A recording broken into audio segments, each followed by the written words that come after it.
நெல்லை அருகே ஆழ்துளை கிணற்றில் விழுந்த 3 வயது சிறுவன் 6 மணி நேர போராட்டத்திற்கு பிறகு ரோபோ மூலம் உயிருடன் மீட்கப்பட்டான்.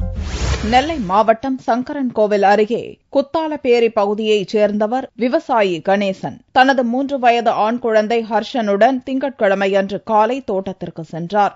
அப்போது அங்கு தோண்டப்பட்டு மூடாமல் இருந்த 400 அடி ஆழ ஆழ்துளை கிணற்றில் ஹர்ஷன் தவறி விழுந்தான். இதுகுறித்து தீயணைப்பு படையினர் மற்றும் போலீசாருக்கு அளிக்கப்பட்ட தகவலை தொடர்ந்து சம்பவ இடத்திற்கு அதிகாரிகள் விரைந்தனர். கலெக்டர் கருணாகரனின் நேரடி பார்வையில் சிறுவனை மீட்கும் பணி துரிதப்படுத்தப்பட்டது. ஜேசிபி வாகனங்கள் மற்றும் பல்வேறு நவீன கருவிகளை கொண்டு ஹர்ஷனை மீட்க அதிகாரிகள் போராடினர். அப்பகுதியில் பாறை இருந்ததால் ஜேசிபி இயந்திரத்தின் மூலம் தோண்டுவதில் பிரச்சினை ஏற்பட்டது. இதனிடையே தகவல் அறிந்து மதுரையைச் சேர்ந்த தன்னார்வ மீட்பு குழுவினரும் அங்கு வந்து சேர்ந்தனர். டிவிஎஸ் சமுதாய கல்லூரியைச் சேர்ந்த தொழில் பயிற்சி ஆசிரியர் மணிகண்டன் என்பவர் உருவாக்கிய ரோபோவை பயன்படுத்தி சிறுவன் உயிருடன் மட்டுமின்றி நலமுடனும் காயங்கள் இல்லாமலும் மீட்கப்பட்டான். கேமரா பொருத்தப்பட்ட ரோபோவை சிறுவன் விழுந்த கிணற்றுக்குள் செலுத்தி அவனை பத்திரமாக மீட்டபோது சுற்றியிருந்த மக்கள் மகிழ்ச்சி ஆரவாரம் செய்தனர்.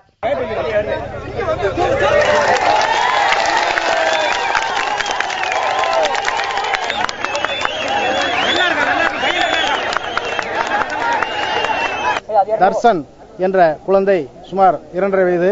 அந்த குழந்தை அவருடைய தகப்பனார் திரு கணேசனுடன் வயல் வந்து கொண்டிருக்கும் பொழுது எதிர்பாராத விதமாக ஏற்கனவே வயலில் போட்டிருந்த போரில் குழந்தை விழுந்துவிட்டது. சுமார் 20 அடி ஆழத்தில் இந்த குழந்தை இருந்தது. 10:30 மணி அளவில் இந்த தகவல் மாவட்ட ஆட்சியர் அலுவலகத்தை எட்டியது. உடனடியாக தீயணைப்பு படையினர், காவல்துறையினர் மற்றும் மருத்துவ அதிகாரிகள் ஆகிய அனைவரும் சம்பவ இடத்திற்கு வட்டாட்சியர் உட்பட வருவாய்த்துறை அதிகாரிகள் அனைவரும் அனுப்பி வைக்கப்பட்டார்கள்.